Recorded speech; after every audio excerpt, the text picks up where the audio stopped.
poor and happy, rich and sad. I don't know how the word poor and happy is in the same sentence, or what do I say? But if it makes you sleep well at night, who am I? If you like it, I love it. Welcome to today's episode of Because I Can. Today I'm here to share my thoughts as always. On this channel we talk about everyday life issues, and today I am here to talk about being happy and poor and being sad and rich.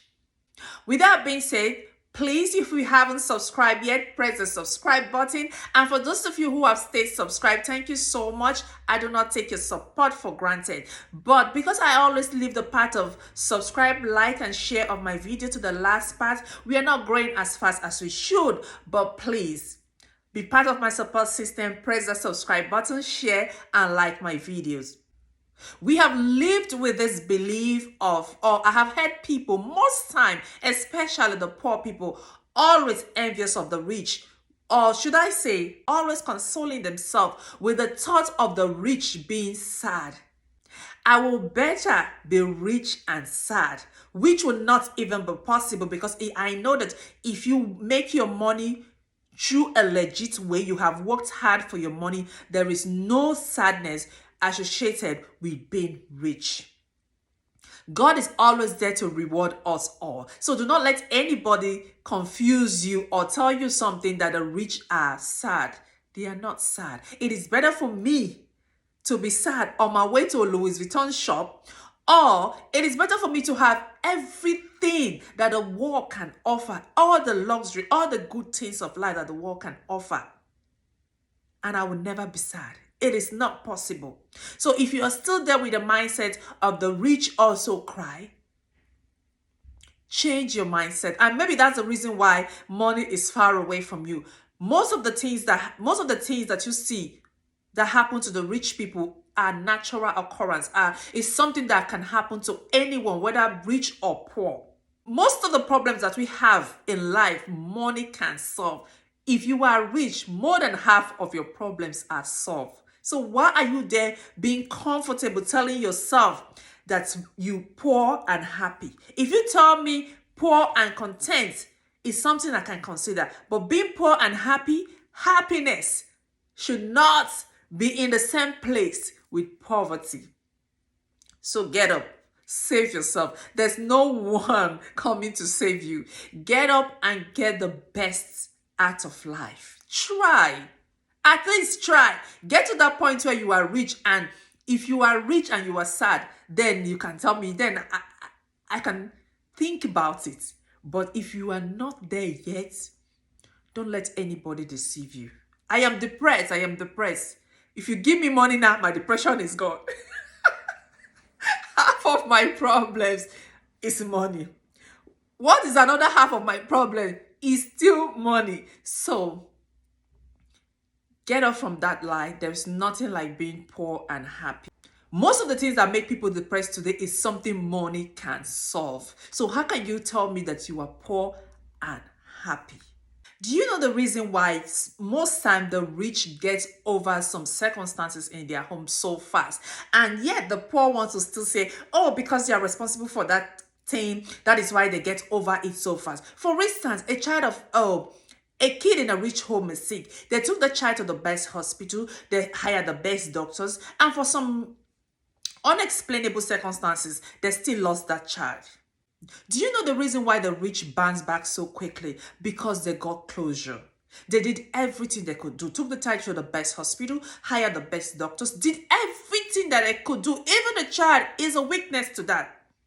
So they all just leave it to God and say, it is the way God wants it. Do you know why the poor never get over their loss quickly? Because it's a mixture of the loss and guilt.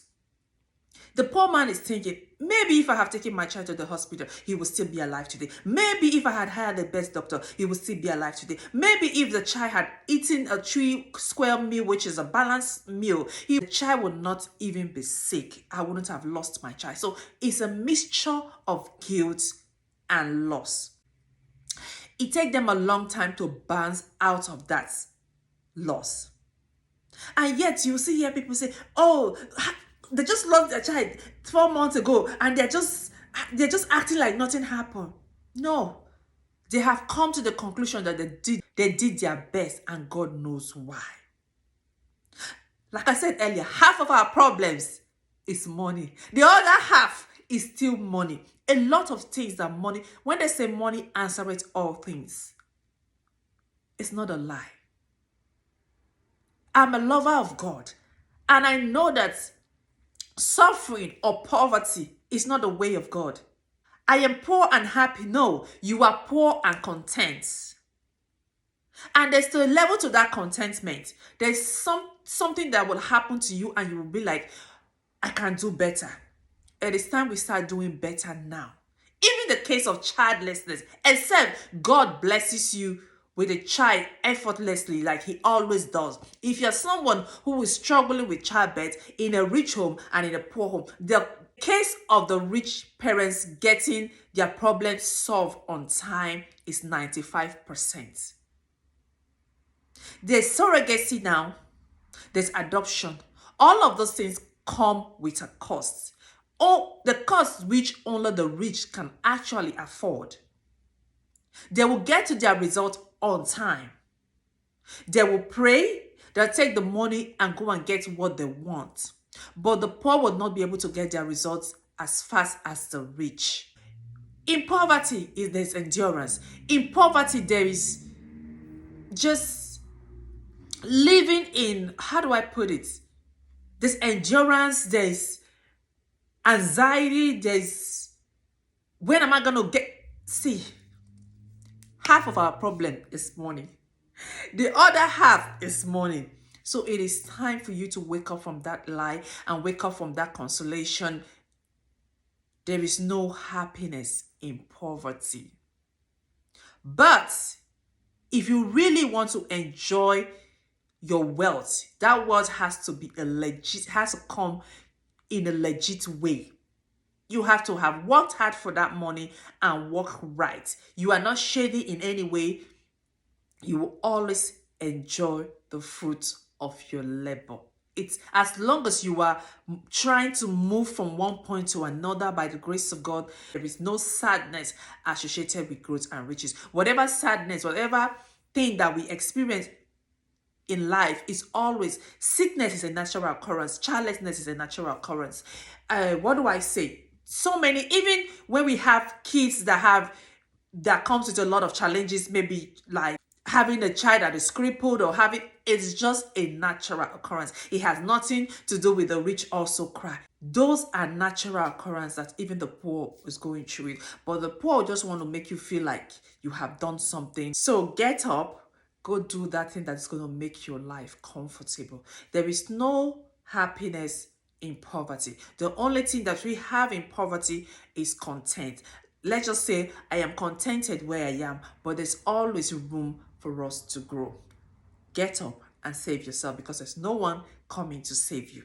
Thank you guys so much for watching. Please like, subscribe, and I'll see you in my next episode.